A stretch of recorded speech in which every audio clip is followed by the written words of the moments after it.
Hello friends, मैं Brijesh Kumar Mishra. Welcome to my YouTube channel BLS English magic, जहां लगते हैं आपके सपनों के पंख।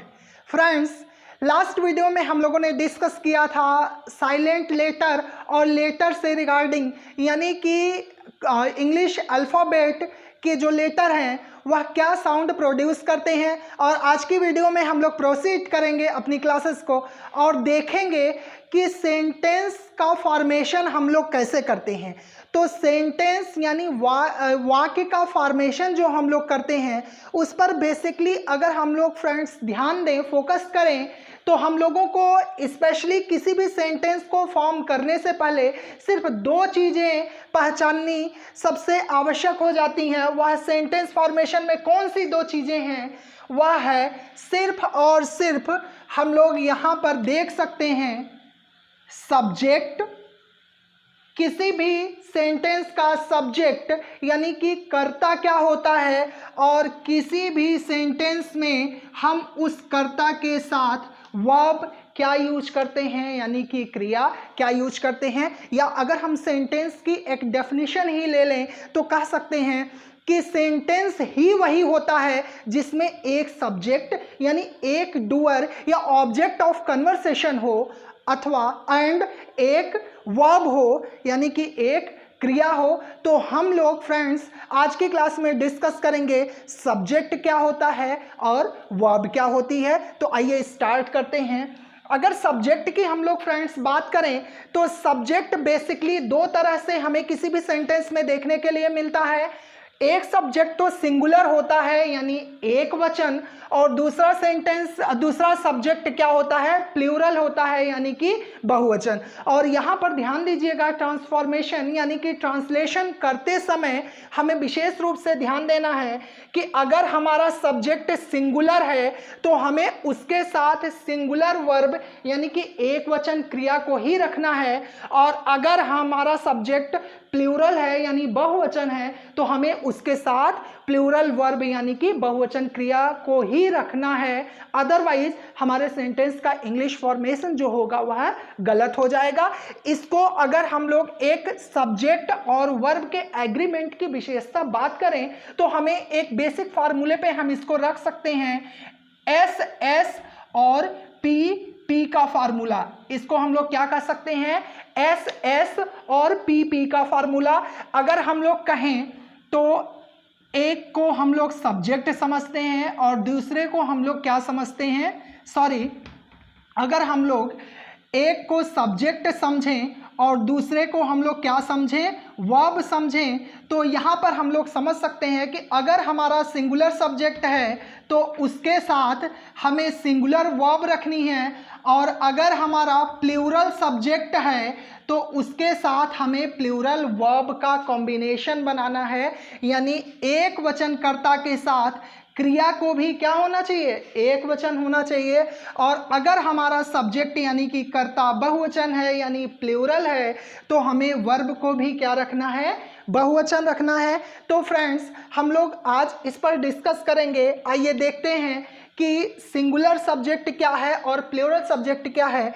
इसको हमने थोड़ा सा यहाँ पर ऑलरेडी एक ग्राफ बनाया हुआ है जिसकी मदद से हम लोग बेसिकली समझ सकते हैं कि सब्जेक्ट कौन हो सकता है और क्या हो सकता है। बेसिक तरह से हम लोग इसको समझेंगे, एडवांस लेवल पर खैर इसको हम लोग और भी प्रोसीड करेंगे, जिसमें कि सब्जेक्ट का जो फॉर्म है, जो सब्जेक्ट वर्ड जो सब्जेक्ट का रोल प्ले करता है वह चेंज हो जाता है कॉन्सिक्वेंटली। लेकिन यहाँ पर जो हम लोग डिस्कस कर रहे हैं, ध्यान दीजिएगा, यह हम लोग बेसिक लेवल पर अभी डिस्कस कर रहे हैं।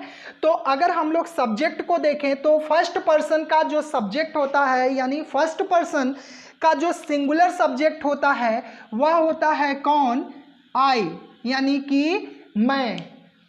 जब मैं कह रहा हूं कि मैं पढ़ा रहा हूं, मैं पढ़ा रहा हूं, तो मैं यानी कि मैं सिर्फ अपने लिए ही बोल रहा हूं, तो मैं अकेला हूं, सिंगुलर हूं, इसलिए यहाँ पर सब्जेक्ट जो है वह आई क्या हो गया, वह सिंगुलर है। और अगर हम बात करें, जब भी हम क्लास में बैठ के पढ़ रहे होते हैं तो हम लोग कहते हैं कि हम लोग पढ़ रहे हैं, हम लोग पढ़ रहे हैं तो हम लोग यानी सिर्फ हम अपने लिए नहीं कहते, हम और हमारे सारे फ्रेंड्स, और भी कई सारे फ्रेंड्स हैं, समझ रहे हैं आप लोग। तो हम लोग यहाँ पर बात करें इसको, तो हम लोग अगर फर्स्ट पर्सन प्लूरल सब्जेक्ट की बात करें तो उसको हम लोग कह सकते हैं वी, यानी कि हम लोग। तो फर्स्ट पर्सन का जो सब्जेक्ट होता है वह सिंगुलर क्या है, आई, और प्लूरल क्या है, वी। अगर हम सेकंड पर्सन की बात करें तो सेकंड पर्सन यानी होता कौन है, सेकंड पर्सन हम जिससे बात कह रहे हैं, यानी अगर मैं आपसे बात कर रहा हूं तो मैंने कहा आप समझ रहे हैं, मैं आपको पढ़ा रहा हूं, तो यहाँ पर स्पीकर यानी कि वक्ता, बोलने वाला कौन हुआ, मैं हुआ, और सुनने वाला सेकंड पर्सन यानी कि दूसरा जो आदमी है सामने वह कौन है, वह हुए आप। और आप कोई क्वेश्चन पुटअप करेंगे कि सर आप मुझे ये बताइए तो बोलने वाला कौन हुआ, अब आप हो गए, और सुनने वाला सेकंड पर्सन कौन हो गया, यानी कि मैं हो गया। तो फ्रेंड्स यहाँ पर ये ध्यान दीजिएगा कि जो सेकंड पर्सन का करता है वह कौन होता है, यू होता है, और यह हमेशा लिसनर होता है। जब भी सेकंड पर्सन की बात होगी तो वह सिर्फ और सिर्फ लिसनर होगा, यानी सुनने का काम करेगा। यहाँ पर ध्यान दीजिएगा यह सिंगुलर भी होता है और प्लूरल भी होता है, लेकिन इसे हमेशा और हमेशा ध्यान दीजिएगा यह सिंगुलर भी होता है और प्लूरल भी होता है। ऑलमोस्ट हमें ग्रामर में तो मिलता है कि यू को हम लोग एज अ प्लूरल ही ट्रीट करते हैं, लेकिन अगर हम बिहेवियरल इसको देखें, व्यवहारिक रूप से इसको देखें, तो आप, अगर मैं सिर्फ, आप मेरे सामने सिंगल हैं, अकेले हैं, तो आप एक ही तो हैं, लेकिन वहां पर हम क्या करते हैं, हम एक को भी बहुवचन मान के चलते हैं, क्योंकि जब हमारे मुंह से बात निकल रही है तो बोलने वाला तो एक आदमी है, लेकिन जब मैं सिर्फ आपसे कहने के लिए तो मैं आपसे ही कह रहा हूं, लेकिन क्या आसपास अगर कोई होगा तो वो मेरी बातों को सुनेगा नहीं क्या, वो भी सुनेगा मेरी बातों को, भले अनसुना कर दे। जैसे बहुत सारे लोग क्लासेस तो देखते होंगे लेकिन इसको इग्नोर कर देते होंगे बाय द वे। तो यहाँ पर ध्यान दीजिएगा जो यू है वह हमेशा और हमेशा क्या प्ले करता है, यह सिंगुलर एज ट्रीट ही नहीं होता, इसको हमेशा हम लोग क्या ट्रीट करते हैं, as a plural subject treat करते हैं, इसको सिंगुलर फॉर्म में कभी भी नहीं ट्रीट करते।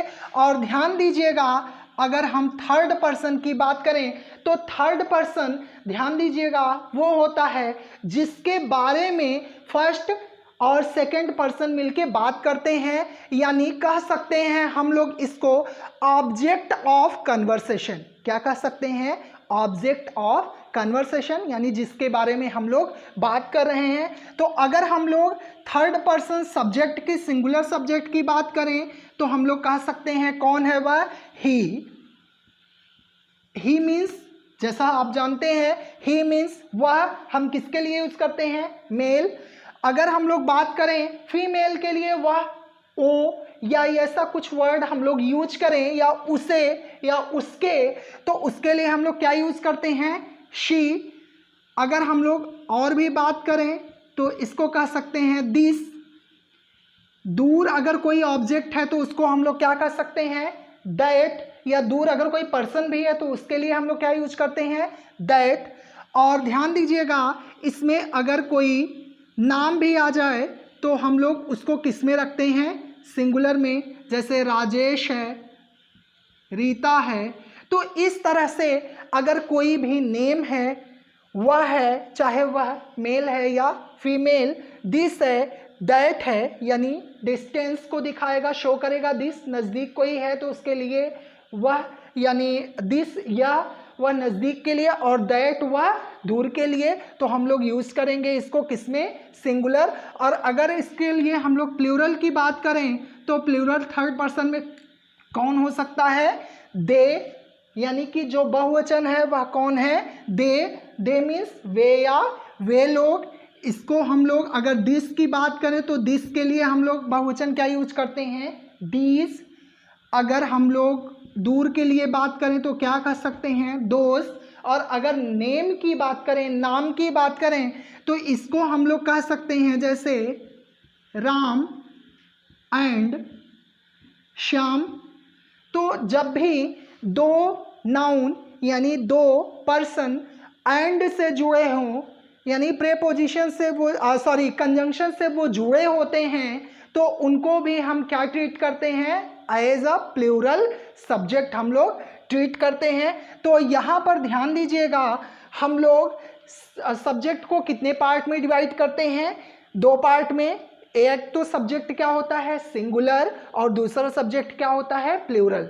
फर्स्ट पर्सन का अगर फ्रेंड्स हम लोग बात करें तो फर्स्ट पर्सन का जो सब्जेक्ट है वह सिंगुलर क्या है, आई, और अगर प्लूरल की बात करें तो क्या है, वी। सेकेंड पर्सन का जो सब्जेक्ट होता है वह यू, हमेशा और हमेशा वह कैसे ट्रीट होता है, एज अ प्लूरल, चाहे वह एक हो चाहे एक से अधिक हो। थर्ड पर्सन में क्या है, ही, शी, दिस, दैट। और यहाँ पर ध्यान दीजिएगा, एक सब्जेक्ट हम लोग और यूज करते हैं, इट, लेकिन इट अभी यहाँ पर मैंने इसलिए नहीं लिखा क्योंकि इट के बारे में हम लोग विशेषता अलग से वीडियो बनाएंगे, क्योंकि इट जब भी एज अ सब्जेक्ट यूज होता है तो उसमें थोड़ा सा डिफरेंट मिस्ट्री है, यानी कि कुछ अलग से रहस्य है जिसको हम लोग आगे वीडियो में डिस्कस करेंगे। तो यहाँ पर ध्यान दीजिएगा, इट भी सिंगुलर होता है, लेकिन यह जब एज अ सब्जेक्ट यूज होता है तो इसका रोल थोड़ा सा डिफरेंट हो जाता है। तो यहाँ पर हम लोग इन सब को क्या यूज करेंगे, सिंगुलर सब्जेक्ट, और ये सब क्या है, प्लूरल सब्जेक्ट। अब ध्यान दीजिएगा, अगर इन सब्जेक्ट्स के साथ हमें वर्ब का कॉम्बिनेशन बनाना है, सिंगुलर सब्जेक्ट तो हमें सिंगुलर वर्ब और प्लूरल सब्जेक्ट तो प्लूरल वर्ब। तो अगर हम वर्ब को यहाँ पर डिफाइन करें और थोड़ा सा कैटेगराइज करें, अगर श्रेणियों में बांटें, तो वर्ब को हम लोग 3 श्रेणियों में रख सकते हैं। या तो वर्ब, वर्ब यानी क्रिया, क्रिया यानी कार्य, या तो अवस्था, कार्य या तो अवस्था। किसमें हो सकती है अवस्था या कार्य, या तो प्रेजेंट में हो सकता है, या तो पास्ट में हो सकता है, या तो वह किस में हो सकता है, फ्यूचर में हो सकता है। ध्यान दीजिएगा, बेसिक लेवल पर, एडवांस की बात अभी फ्यूचर के लिए नहीं कर रहे हैं क्योंकि कंपटीशन लेवल पर हम लोग पढ़ेंगे कुछ इसके लिए डिफरेंट। तो यहाँ पर विशेषता ध्यान दीजिएगा, प्रेजेंट, पास्ट और फ्यूचर, वर्ब को यानी क्रिया को, कार्य को हम लोग या अवस्था को 3 कैटेगरी में हम लोग कैटेगराइज कर सकते हैं, प्रेजेंट, पास्ट और फ्यूचर। और इसको अगर हम लोग देखें तो यह किसमें, प्रेजेंट, पास्ट और फ्यूचर की कौन सी फॉर्म ऑफ वर्ब हम लोग यूज करते हैं, तो हम लोग या तो बी फॉर्म यूज करते हैं, किसी कार्य का होना। क्या यूज करते हैं, किसी कार्य का होना, या तो हम लोग डू यूज करते हैं, डू फॉर्म जिसको हम लोग बोलते हैं अवस्था, या हैव फॉर्म जिसको हम लोग बोलते हैं ऑनरशिप। क्या बोलते हैं, ऑनरशिप। तो यहाँ पर अगर हम लोग बी के बारे में बात करें तो बी फॉर्म क्या है, प्रेजेंट में इज, एम एंड आर। अगर बी फॉर्म को हम लोग पास्ट में देखें तो हम लोग क्या कर सकते हैं, वॉज एंड वर। और अगर हम लोग फ्यूचर में देखें तो इसको हम लोग क्या कर सकते हैं, विल बी। क्या कर सकते हैं, विल बी। तो बी जो वर्ब का बी फॉर्म है वह होता है प्रेजेंट में इज, एम, आर, पास्ट में वॉज एंड वर, फ्यूचर में विल बी। अगर हम लोग डू फॉर्म को देखें तो प्रेजेंट में क्या हो जाता है, डज या डू। अगर हम लोग पास्ट में बात करें तो क्या हो जाता है, डिड। और अगर हम लोग फ्यूचर में बात करें तो इसको हम लोग क्या कर सकते हैं, विल डू। हालांकि यूज टाइम पर हम लोग इसको कुछ फॉर्म को चेंज करेंगे थोड़ा सा, विल डू को। अगर हम लोग हैव की बात करें तो प्रेजेंट में क्या हम लोग यूज करते हैं, हैव फॉर्म को, हैज या हैव। अगर पास्ट फॉर्म की बात करें तो क्या यूज करते हैं, हैड। और अगर फ्यूचर की बात करें तो क्या यूज करते हैं, विल हैव। क्या यूज करते हैं, विल हैव। अब यहाँ पर किस सब्जेक्ट के साथ हम कौन सी वर्ब को कैसे यूज करेंगे, इसको हम लोग फ्रेंड्स देखेंगे आगे। बट आज की क्लास में थोड़ा सा हम लोग आगे इस सब्जेक्ट को फिर से यहाँ पर आते हैं और देख लेते हैं कि किसी भी सेंटेंस में बेसिकली कितने पार्ट्स होते हैं। तो जैसा कि हम जानते हैं कि किसी भी सेंटेंस में बेसिकली जो होता है वह दो पार्ट होता है। एक तो होता है सब्जेक्ट यानी कि कर्ता, और दूसरा होता है विधेय, प्रेडिकेट जिसको बोलते हैं, विधेय या पूरक। हालांकि प्रेडिकेट में भी कई पार्ट्स हैं, उसको हम लोग डिस्कस करेंगे। तो सब्जेक्ट को हम लोग कैसे आइडेंटिफाई करेंगे, क्वेश्चन इज दिस, कि किसी भी वाक्य में कर्ता को हम लोग कैसे आइडेंटिफाई करेंगे। तो यहाँ पर ध्यान दीजिएगा, जब भी हमें किसी भी सेंटेंस का सब्जेक्ट पहचानना हो तो वहाँ पर हम उस सेंटेंस में क्वेश्चन वर्ड हु का यूज करते हैं स्पेशली। हालांकि ये बेसिक लेवल पर हमें हेल्प करता है, इसका कहीं ना कहीं से हमें इसके कंट्रेरी भी मिल जाता है कि हम इसके अपोजिट भी यूज़ करते हैं, जहाँ पर कि हु का आंसर ही सब्जेक्ट हो। It is not clear. तो यहाँ पर हम लोग उसको एडवांस लेवल पर डिस्कस करेंगे। तो यहाँ पर बेसिक लेवल पर हम लोग क्या यूज़ करेंगे, क्वेश्चन वर्ड हु यानी कि कौन। अगर हु की बात करें तो हम लोग क्या कह सकते हैं, कौन, यानी कि सेंटेंस का जो सब्जेक्ट है वह हमेशा किसका आंसर होगा, कौन का आंसर होगा। तो कौन या तो जो सेंटेंस में कार्य कर रहा है, कौन हो सकता है, या तो जो सेंटेंस में कार्य कर रहा है, डूअर, या तो हो सकता है जिसके बारे में बात की जा रही है, जिसको हम लोग बोल सकते हैं ऑब्जेक्ट ऑफ कन्वर्सेशन। क्या कर सकते हैं, ऑब्जेक्ट ऑफ कन्वर्सेशन, यानी जिसके बारे में हम लोग बात कर रहे हैं वो भी सब्जेक्ट हो सकता है। यानी कि अगर हम लोग इस बात को एग्जाम्पल से देखें तो उसके पहले थोड़ा सा फिर से मैं इसको रिपीट करूं कि किसी भी सेंटेंस का सब्जेक्ट आइडेंटिफाई करने के लिए, पहचानने के लिए आपको क्या करना है, उस सेंटेंस में हु क्वेश्चनिंग वर्ड को यानी कौन प्रश्नवाचक शब्द को यूज करके प्रश्न करना है। जो आपको वर्ड आंसर में मिलेगा वही सेंटेंस का क्या होगा, सब्जेक्ट होगा। तो या तो वह उस सेंटेंस का डूअर होगा, या तो कर्ता होगा, या तो उसी के बारे में बात की जाएगी, तो वह भी सेंटेंस का क्या होगा, सब्जेक्ट होगा। अगर हम लोग इसे और एग्जाम्पल से लेके देखें तो हम लोग देख सकते हैं फ्रेंड्स, यहाँ पर आई होप कि आप लोग समझ गए हैं, इसको मैं रफ कर दे रहा हूँ। तो यहाँ अगर हम लोग इसको एग्जाम्पल लेके देखें तो दो तरह से सब्जेक्ट हमारे सामने निकल कर आता है। जैसे अगर मैंने कहा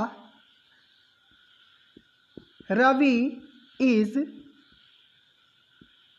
रीडिंग बुक, तो यहाँ पर हम लोग ध्यान दें friends, Ravi is reading book यानी कि रवि किताब पढ़ रहा है, रवि किताब पढ़ रहा है। तो यहाँ पढ़ने वाला कौन है, पढ़ने का काम कौन कर रहा है, तो कौन का जो आंसर है वही क्या है, रवि है। तो यही रवि हमारा क्या हो गया है, यहाँ पर सब्जेक्ट हो गया। और अगर मैं इसी को थोड़ा सा चेंज कर दूं सेंटेंस को, मैंने कहा Ravi is a student, Ravi is a student, तो यहाँ पर रवि एक छात्र है, रवि एक छात्र है, या रवि एक विद्यार्थी है। तो यहाँ पर हम लोग अगर प्रश्न करें कि विद्यार्थी कौन है, तो यहाँ पर जो हमें कौन का आंसर मिलेगा यानी हु वर्ड का आंसर मिलेगा, वह कौन मिलेगा, रवि मिलेगा। यानी सेंटेंस का सब्जेक्ट कौन है, रवि है, जिसके बारे में हम लोग बात कर रहे हैं। तो किसी भी सेंटेंस का सब्जेक्ट पहचानने के लिए हमें उस सेंटेंस में किस क्वेश्चनिंग वर्ड को लेकर क्वेश्चन करना है, हु को लेकर क्वेश्चन करना है। और हु का आंसर दो वर्ड हो सकता है, या तो वह सेंटेंस में वर्क करेगा यानी कोई कार्य करेगा, या तो उस सेंटेंस में उसी के बारे में बात की जाएगी। और एक छोटा सा कॉन्सेप्ट अगर हम लें, इसको पूरी तरह से हम लोग कंफर्म नहीं कर सकते, मतलब एक समझने के लिए बेसिक सेंटेंस जैसे पॉजिटिव और नेगेटिव सेंटेंस की अगर हम लोग बात करें तो यहाँ पर हम लोग ध्यान दें कि हेल्पिंग वर्ब सहायक क्रिया के पहले, यानी किसी भी वर्ब के पहले, ध्यान दीजिएगा, सहायक क्रिया या क्रिया इसको हम लोग कह सकते हैं, इस पर हम लोग डिस्कस करेंगे आगे। तो अगर हम लोग वर्ब के पहले के पार्ट को देखें तो वह हो जाता है सब्जेक्ट, और वर्ब के बाद के भाग को देखें तो वह हो जाता है प्रेडिकेट। अगर हम लोग सेंटेंस में वर्ब के पहले का पार्ट देखें तो वह क्या हो जाता है, सब्जेक्ट हो जाता है, और वर्ब से लेकर किसी भी पंक्चुएशन मार्क तक, ध्यान दीजिएगा, पंक्चुएशन मार्क तक यानी फुल स्टॉप कह सकते हैं, वहाँ तक सेंटेंस क्या कहलाता है, प्रेडिकेट कहलाता है। हालांकि यह बेसिक लेवल पर हम इसको प्रेडिकेट समझ सकते हैं, लेकिन यह प्रेडिकेट ही नहीं होता, या कभी कभी कॉम्प्लीमेंट भी होता है, लेकिन क्या होता है इसको हम लोग आगे देखेंगे। तो किसी भी सेंटेंस में सब्जेक्ट और प्रेडिकेट, अब सिंगुलर सब्जेक्ट है या प्लूरल है, उसके साथ हमें वर्ब का कॉम्बिनेशन कैसे बनाना है इसको हम लोग देखेंगे नेक्स्ट वीडियो में और फॉर्म करेंगे सेंटेंस को। तो फ्रेंड्स, आज की क्लास यहाँ पर हम लोग स्टॉप कर रहे हैं, और मैं आपका Brijesh Mishra as soon as possible next video के साथ फिर से अपीयर होता हूँ। तब तक आप इस पूरे ग्राफ को नोट डाउन करिएगा, इसको बेहतर तरह से समझिएगा, और एक रिक्वेस्ट है कि हमारे फेसबुक पेज पर और हमारे फेसबुक ग्रुप में, जो कि BLS इंग्लिश मैजिक के नाम से ही है, उस पर हम लोग डेली क्वेश्चन आंसर कर रहे हैं, वो कैप कर रहे हैं। तो उस पर अगर आप नहीं जुड़े हैं तो आप एज सून एज पॉसिबल, जितना जल्दी हो जाए उतना जल्दी आप हमारे ग्रुप से जुड़ जाइए और उसका आप एडवांटेज लीजिए, यानी कि आप लाभ उठाइए। हम लोग हर रोज़ क्वेश्चन आंसर करेंगे, जो भी कमेंट्स हैं उस पर हम लोग डिस्कस करेंगे। और आई रिक्वेस्ट यू कि आप लोग यूट्यूब चैनल पर भी जब आप ये वीडियो देख रहे हैं तो वहाँ पर भी अगर कोई क्वेश्चन है, कोई डाउट है, तो आप श्योर एंड सर्टेन कमेंट करें। निश्चित रूप से कोई भी क्वेश्चन हो तो उसको आप अपने डाउट को क्लियर कर लीजिए कमेंट से। और फ्रेंड्स, और लोगों को शेयर करिए, क्योंकि आगे की क्लास और भी स्पेशल होने वाली है। सब्सक्राइब करने के लिए, लाइक करने के लिए और उनको भी आगे शेयर करने के लिए हमें 3-3 का फार्मूला अप्लाई करना है। So let's hold today. BLS English magic को सब्सक्राइब करें और बेल आइकन को प्रेस करें और पाएं अपडेट्स और नोटिफिकेशन सबसे पहले।